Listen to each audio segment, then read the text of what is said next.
Pour clore nos plateaux Alpipro, nous retrouvons le fondateur, le créateur d'Alpipro, Bernard Volk, bonjour. Bonjour. Vous êtes accompagné de Didier Bic, le président de l'Affront, bonjour. Bonjour. Alors vous êtes bien sûr le représentant des fournisseurs, Didier.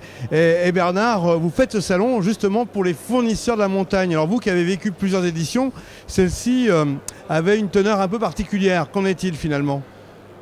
Oui, c'est-à-dire en fait d'abord avec les années, après 5 éditions, Alpipro s'est imposé comme un rendez-vous incontournable pour les fournisseurs. Et il est vrai que dans cette histoire de pandémie, on n'était sûr de rien. Et je veux dire, le besoin de rencontre existait. Et on a été amené d'ailleurs à déplacer les dates. On les a repoussées de 2 mois. Et effectivement, on a eu du flair, le salon a pu se tenir. Et quelque part, conformément à notre attente, mais en même temps un peu de surprise, c'est que les exposants étaient présents, donc les fournisseurs étaient présents, et les visiteurs, donc les exploitants des stations, les offices de tourisme, les maires et élus des stations ont répondu présents. Alors on a vu cette fréquentation, Didier Bic, à travers les allées. Est-ce que sur les stands, il y avait cette même empathie, cette même dynamique ? Alors oui, déjà, je voulais dire que c'est une très bonne surprise pour nous. C'est-à-dire le niveau de fréquentation de ce salon est une bonne surprise puisque on avait un petit peu peur en disant, bon, cette année, on sait que les investissements seront forcément limités compte tenu de la saison passée. Donc est-ce que les gens viendront quand même ? Oui, ils ont répondu présent à ce rendez-vous qui conserve une forme que l'on avait voulu à l'origine avec Bernard Volk, très cadré pour être des rendez-vous d'affaires très opérationnels.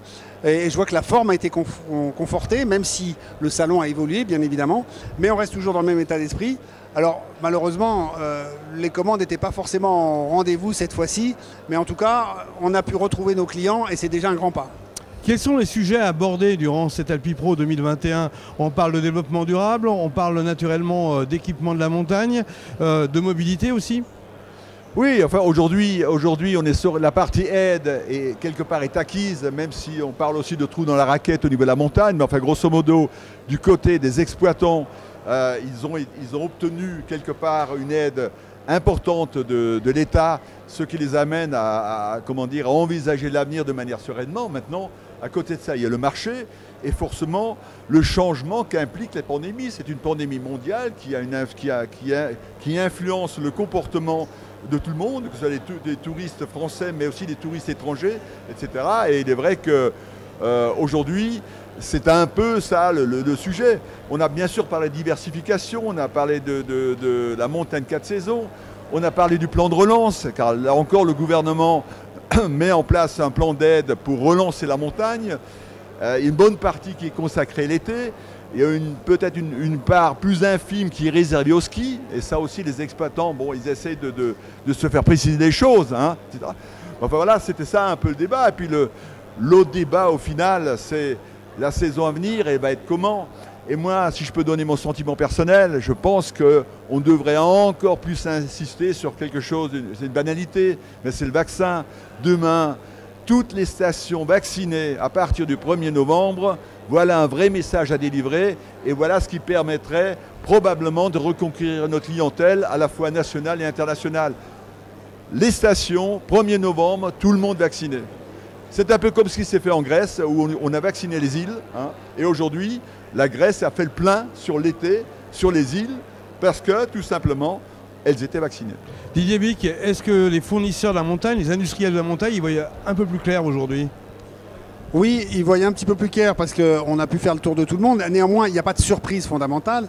Ce qu'on sait, c'est qu'évidemment, il y aura peu de commandes. Néanmoins, on attend des exploitants qui auront un petit peu plus de disponibilité pour réfléchir à ces irritants, on va dire, de station, ces améliorations, c'est-à-dire les petits détails qui ne sont pas grand-chose en termes de dépenses, mais auxquels on ne pense jamais et qu'on se dit « Ah oui, ça, il faut que je le fasse » ou on a le projet dans le carton, puis on ne le fait pas parce qu'on est occupé par une télécabine, une dameuse, un enneigement, etc.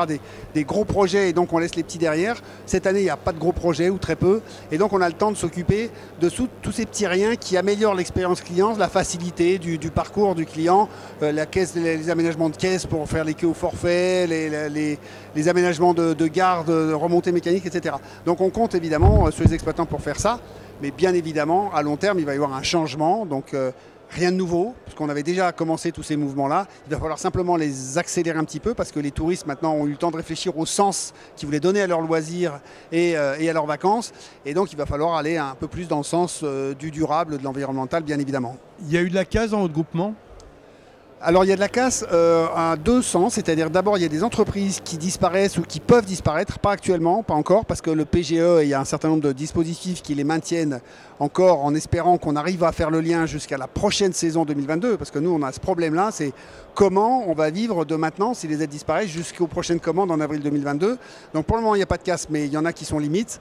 Et puis deuxièmement, il y a de la perte de savoir-faire, parce que des salariés s'en vont ou sont licenciés, et donc là on va avoir beaucoup de mal à retrouver le savoir-faire qu'on perd à cette occasion-là. Donc évidemment, il va falloir retrouver vite des marges de manœuvre. Une notion importante que vous avez déjà entamée il y a différentes éditions, c'est le digital. Le digital a pris une place très importante. On en a un peu marre des visios quand même. On a besoin de se retrouver, on l'a vu sur Alpipro. Et Digital Montagne donne un élan supplémentaire à ce digital qui se transforme de drôles de manière, si je puis dire. Oui, alors bon, le digital, il n'y a pas que les Zooms. C'est vrai qu'on en a un peu marre des réunions Zoom, etc. Mais le digital, en fait, c'est quelque part, c'est la collecte et la gestion de la donnée pour essayer d'améliorer l'expérience client. Et ça, c'est un élément aujourd'hui qui est de plus en plus important. En fait, les stations, il n'y a plus d'options aujourd'hui.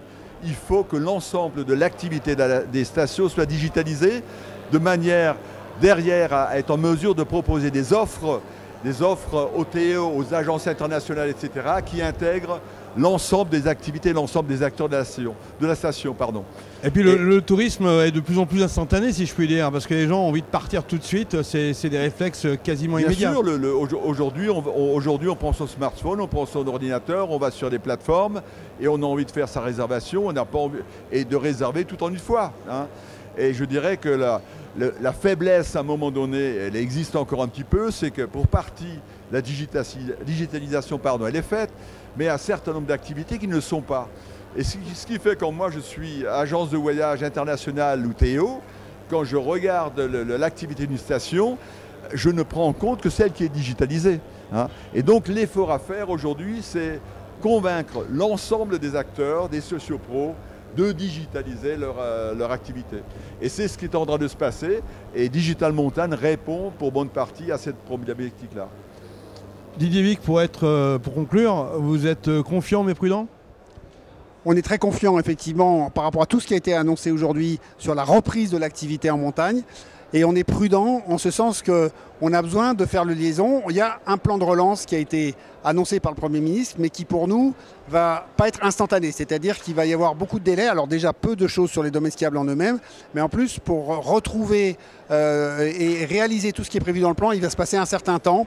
Or, nous, on a besoin d'une relance immédiate, massive, et donc il va vraiment falloir trouver les dispositifs de soutien pour tous les fournisseurs, pour ne pas en laisser sur le bord de la route. Mais à long terme et à moyen terme, on est prudent et il faut juste trouver les solutions pour passer cette courte période qui s'annonce. Bernard Volk, 2021 réussi, on pense à 2023 ?